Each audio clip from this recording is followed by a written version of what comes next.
Good evening, everyone looking at us right now.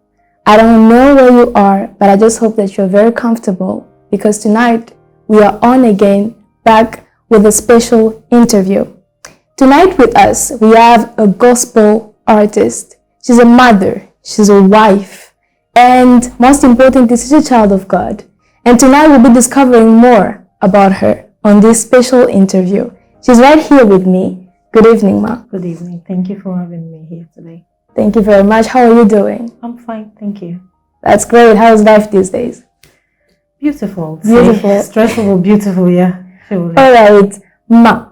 I'd love for you to spell out where you're coming from, what is your name, and how would you define yourself? I know I've listed out a few of the things that you do, but what are the things that you identify yourself with?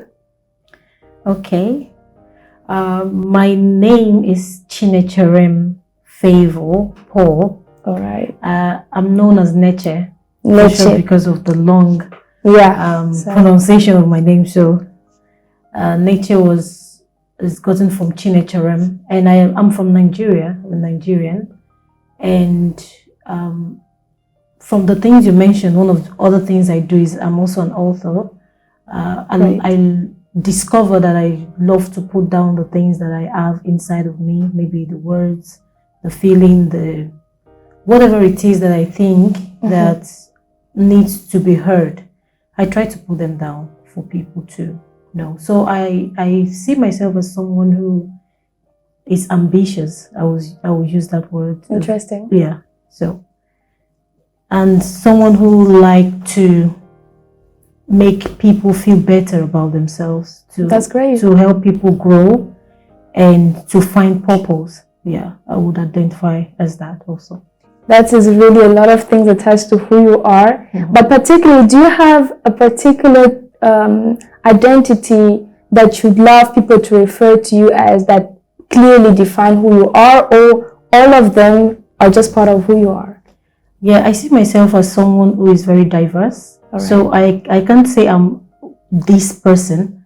I am someone at different times. So you can see me on Monday, I'm a counselor. Okay. Because I'm also a psychological counselor, actually, practicing. Very interesting. Yeah, and sometimes you can see me, I'm a gospel minister. Yeah. Sometimes you see me, I'm a speaker, and so on and so forth. So it depends on the day and the time you meet me, you know. Okay. So all those things together. So does it mean that for Monday we have the counselor, and maybe on Sunday we have the gospel artist, and then on the other days we have mom? Every day you have. Every day you that's an everyday thing. Yeah. That's very interesting. Now, in what you said, you mentioned that you're also an author, you're also a counselor. I believe during the course of this interview, we'll be able to open up more about all of that. Sure. But could you tell us, when did you particularly start ministering, and when did the career path of the artist actually begin? Okay. And what led to that? All right.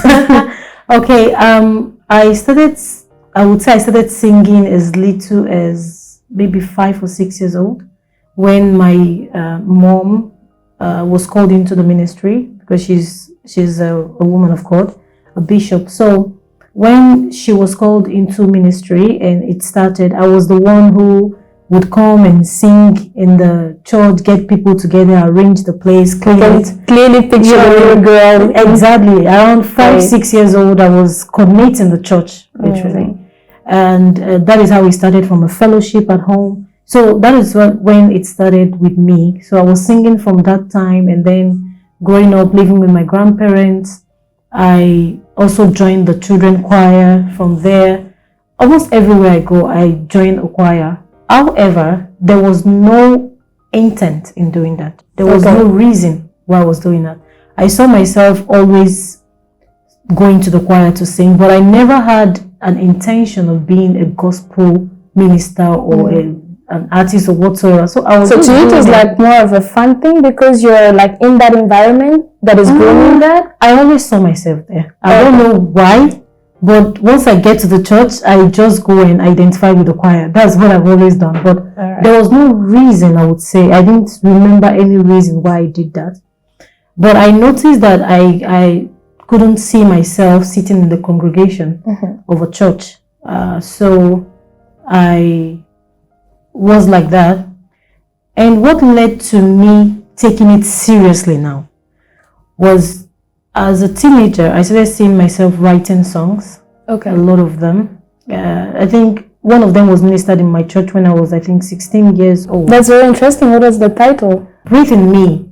Something like, lay your hands on me, breathe in me, let me feel your touch. Interesting. So, something like that, yeah. So it was on a youth program, so it was ministered, and I kept writing them down, but because there was no intention attached to writing these things down, I just felt like, okay, these songs were coming to me, I just write them down.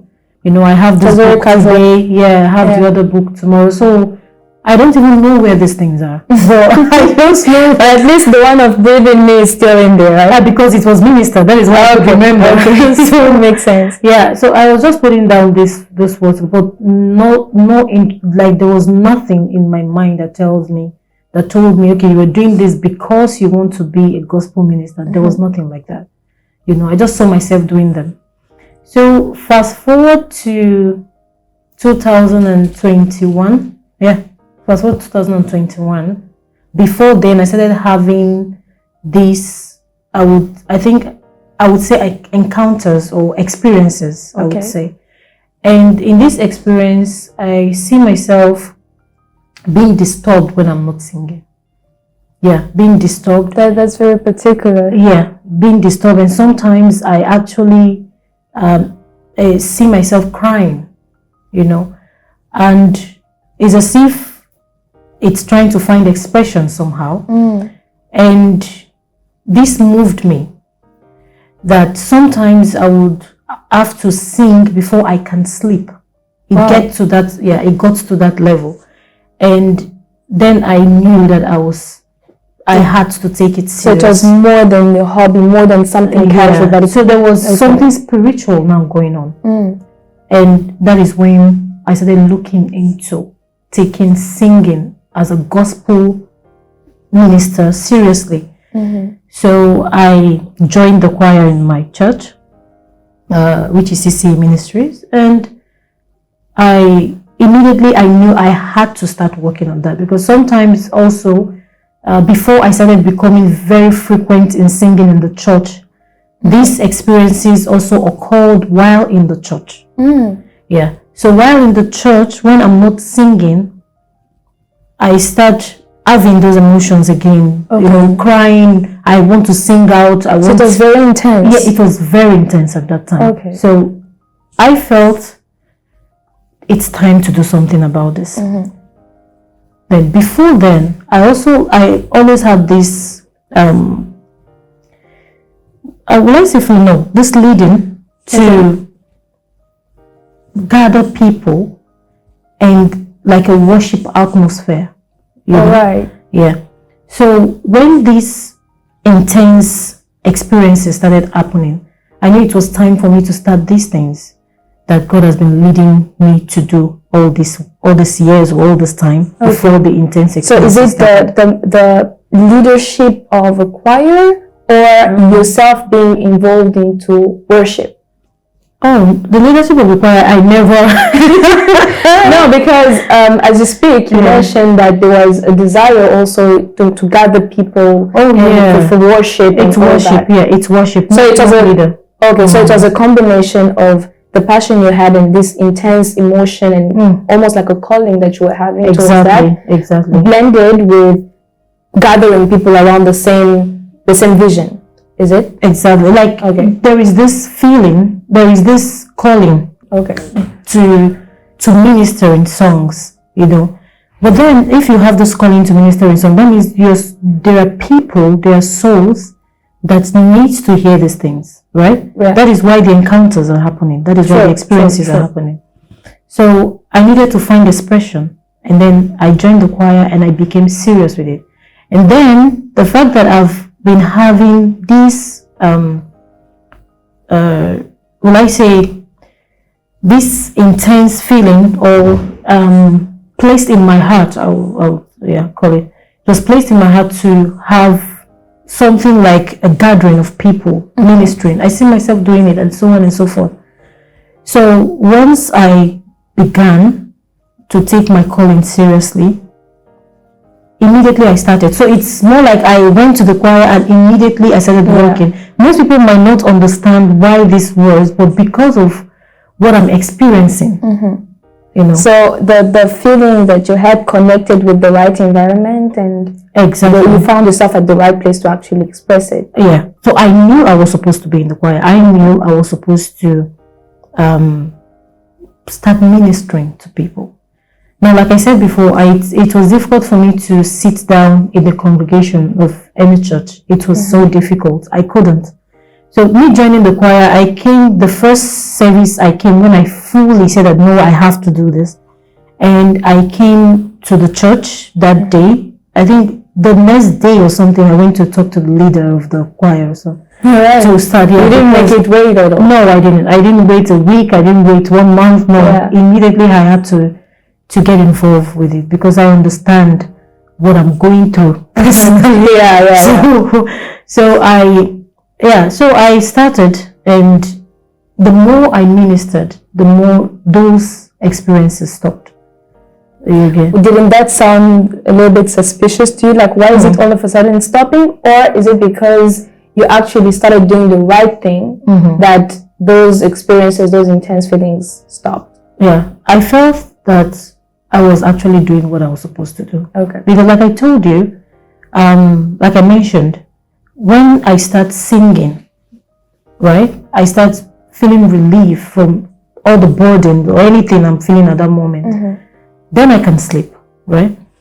So when it happened, when I started singing more in the church, in the choir, the experiences like that, like I could easily sleep. I don't need to be in such an intense experience before I could let myself out in worship, before I could sleep, and so on. So I understood that I was doing the right thing, and it was the right time. That is what I felt. It was the right time, and it was the right thing. So that is why I went all out to express myself in the music as much as I can.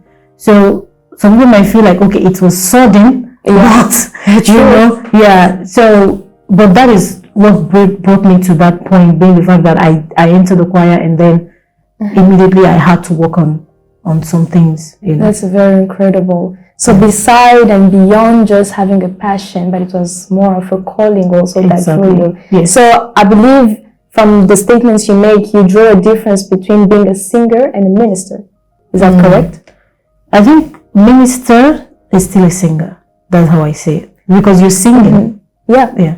So the difference when you talk about the gospel ministering now, it's the power and the intent behind it, the spirit leading you. Sure. So you begin to minister to people, but still we're all singing. The words are together, the melodies are there, so it's a song. That's great. And so as a music minister, as a worship minister, how do you prepare yourself, and also knowing that there are people out there that are looking at us and listening to you? Certainly maybe somebody, a lady or a young man in his room, whatever stage of life he is, maybe he has this calling, maybe he has these intense feelings as well, but he doesn't really know, the person doesn't really know how can I go about this? And another person might be also a minister as well, but maybe they need some more advice that could come from you as to how to prepare themselves when ministering to an audience. Okay. At first, let me start with someone who don't know. Yeah. Right? Sometimes people are too busy to listen to the Holy Spirit whisper to them. Or listen to the signs that God is putting out for them to know. They are too busy to understand the signs. That is why we pray for the spirit of discernment, for you to discern what is the Spirit saying, what am I seeing here, what is happening. you know. So that would actually lead you and create a path for you to walk through and to get to the destination, which is the purpose God has called you to be. And for me, if I want to minister, it doesn't just start that day. Your mind has to be ready. Okay. Regardless of, we know that we're doing something spiritual, if you're not ready enough in your mind, so your body, your spirit, and your soul has to be in one place. All right. You can't be distracted while ministering or before then.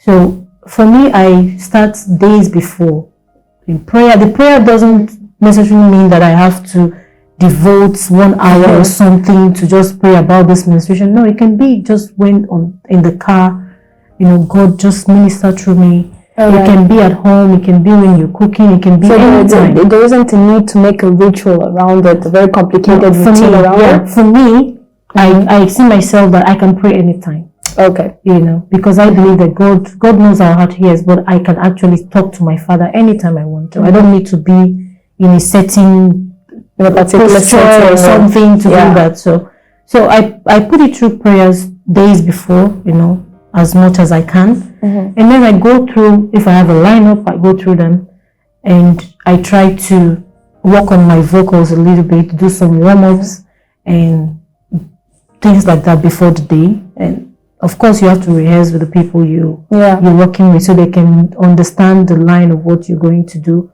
for that day, which will help the spirit to flow properly, you know. So these are the things, part of the things basically I do before I get to minister. Yeah. So you mentioned something very interesting that might just slip over, but I don't want it to just go by. Okay. You say that you also rehearse, which means that besides the fact that you've spiritually prepared yourself, you find the importance in having some kind of preparation also. Some people, they might say, well, you're ministering, it's something spiritual. Why go through the burden of having to practice again? Like personally, why not just flow in the spirit? So the Bible mentions something about those that are diligent in their work. Okay.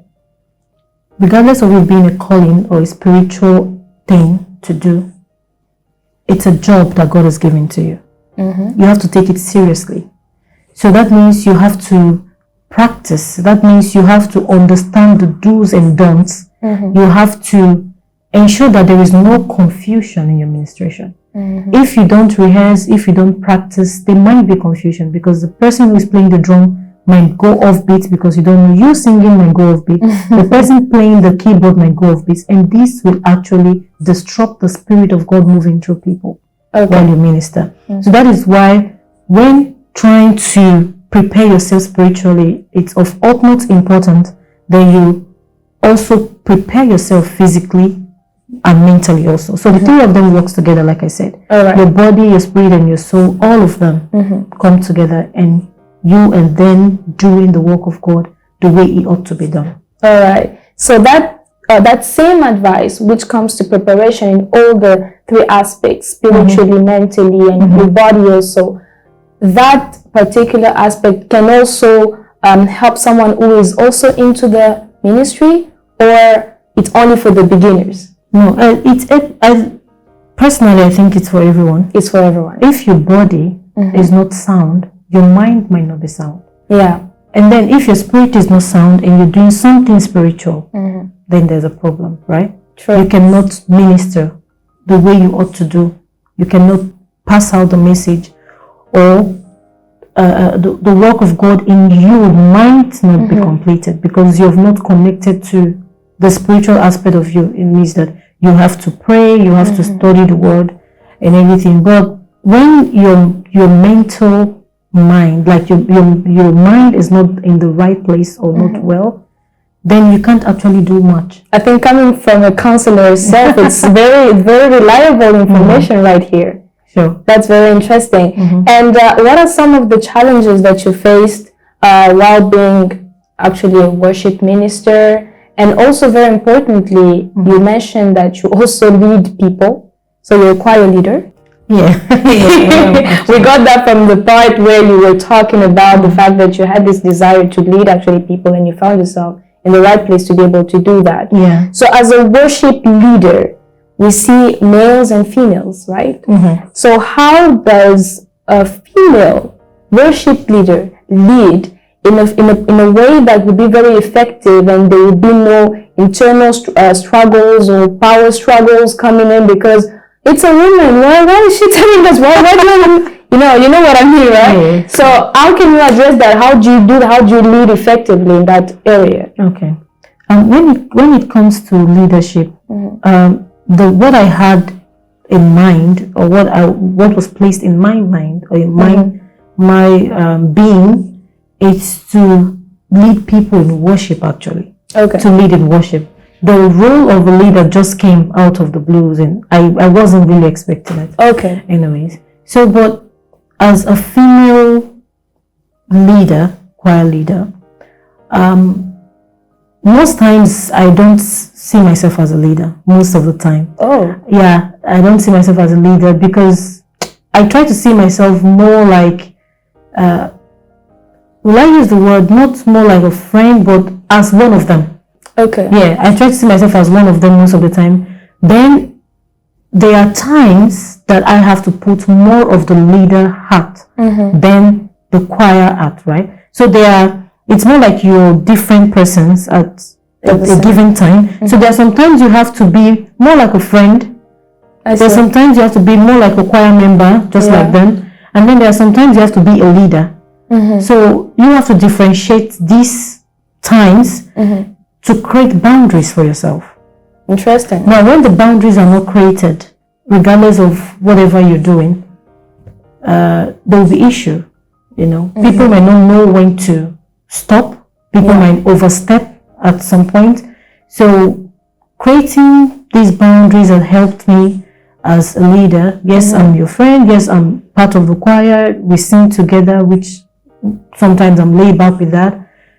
But then when it's time to do the right thing, I step up to the role as a leader. So I think that has helped me to make them understand that I'm not trying to bruise your ego as a man. Yeah. Or possibly that's usually the struggle. Or possibly you're older than me. I'm not trying to bruise or try to tell you that, okay, I'm a leader, blah, blah, blah, you have to do this or something. I'm just trying to tell you that I'm your friend, I'm part of you, and I can guide you. Okay. You understand? So do you take a particular tone, for example, or are there specific words that you have to pick, or how do you approach that, for example, when you are particularly being a leader and not a friend or just a member, but particularly as a leader? Yeah, regardless of the information you want to pass, you have to choose your words carefully. Yeah. Because once your words goes out, you can't take it back. And then when people are hurt, they can't actually serve the way they have to serve. So they are serving grumbling, they are murmuring. So at that particular time, you're not actually guiding them to be the best version of a Christian they have to be. Okay. Because you've made them to be in a situation where they are not comfortable serving. So your words are very important. Even while chastising them, you have to do it with meekness. You have to do it with patience. So when you're telling someone, do this, and the person is being reluctant to do it, you can, of course, sometimes you have to be firm with your word, to exercise some level of authority. And like for me, once I'm firm like that, they know that it's time to it's time to get serious, and they actually tend to do what they have to do. And that's how I've been dealing with it. That's very interesting. Now, I believe there is so much about you that we can learn from you as a recording artist, a gospel artist, a worship leader. However, I do not want to exhaust you in only one particular area. Let's touch on the part of the author. So there is a book that has been out there, and would love to listen to what it entails particularly, and to what audience was this book intended for. I never thought I would be a writer or an author. Yeah, I love to leave myself to explore the total of my being. Very interesting statement. Yeah, I love to explore the person I am. I think I picked interest in writing maybe 4 years ago. Okay. Yeah, I think 4 years ago, around the path. I picked interest in writing.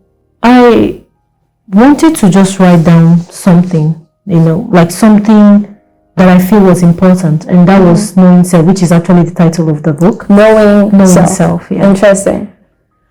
I discovered that no matter what you're doing or what you intend to do, the potentials you can achieve, the things that you can accomplish in life, whatever aspect of your life, whether it's financially, physically, it doesn't matter, career-wise, if you are not 100% at least, don't say, at least 80% aware of who you are, there are limitations bound to happen.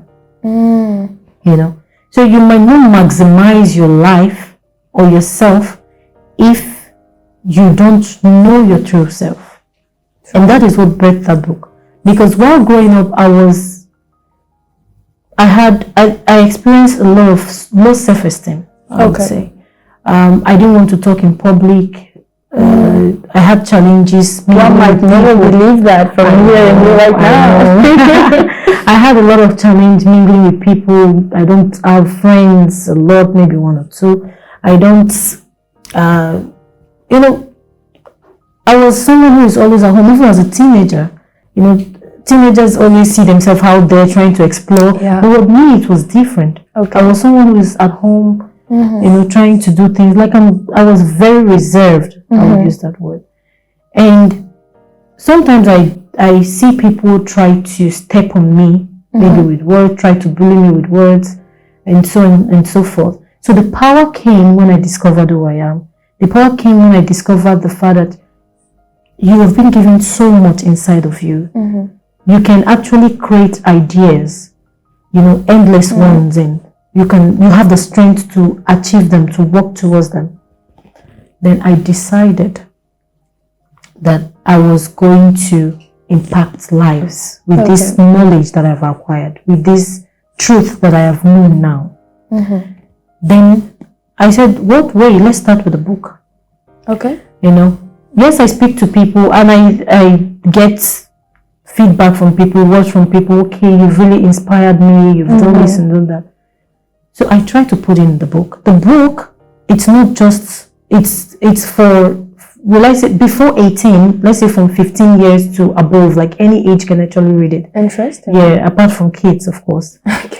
Because this is something that everybody needs to know. You need to know yourself. And this cuts across the relationship, this cuts across your physical awareness of things happening around you, and so on and so forth. So the book is actually like an eye-opener to some things that people might experience when it comes to themselves, and for them to know how to do with it, or to make them realize that this thing is actually there, but you didn't really notice, So that is how the journey of writing books started. And after that one, I've also seen myself writing more, although not published yet.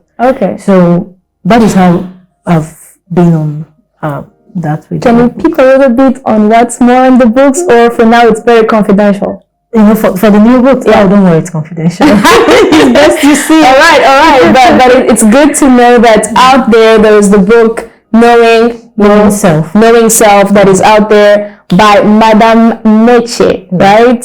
And you should get yourself that book. By the way, how can we actually have access to that book? At the moment, it's on Amazon. All right. Yeah, it's on Amazon, and then the person you can actually order from DMing me, either online, Instagram, and I can get a copy across to you. For now, that is the only. Yeah. Right. And one more thing that has been mentioned, it's from 15 years old and above. Just toddlers can, once you can read and comprehend to an extent, I think you should have a copy of the book. Well, I think it's very interesting, especially that we live in an era where technology is trying to define people, and the fact that the media is also influencing that. So I believe having that book is a tool that is very necessary. Okay, in this whole journey that you've been going through, what is one thing about yourself that you believe has really impacted and influenced the people around you, and you feel proud about yourself for doing that?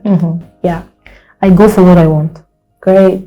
I think that is one of the things most people will take from me.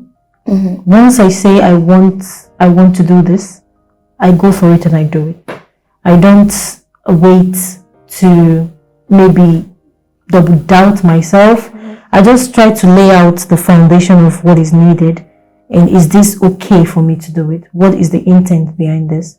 And I go for it. And I think a lot of people around me have been motivated. They've been motivated to be better version of themselves, just seeing me work on things that I want to do.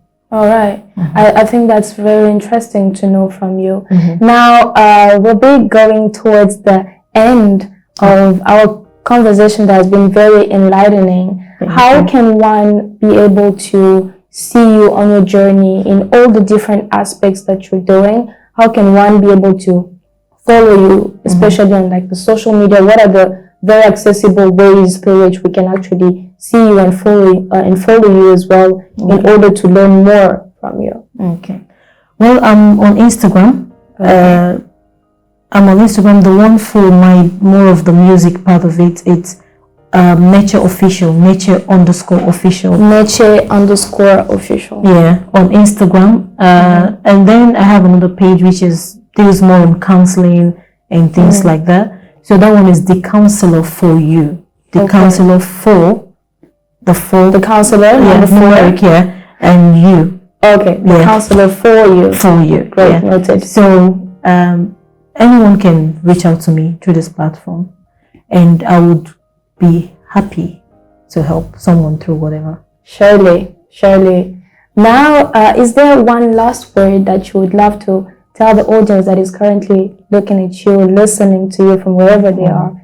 Is there are there some last words that you'd love to address to them? I want to say that you are made for something great. Don't stop working on yourself. Believe that the seed that God has planted inside of you is meant to be watered, and it will be germinated. It will germinate into something that is big and something that can actually change the course of your life. So don't stop dreaming. Don't stop working towards what you want, and you will certainly get there. Great words. Thank you very much, Ma. It has been an honor to have you with us. Thank you so much. Thank you. We'll see you next time. Thank you.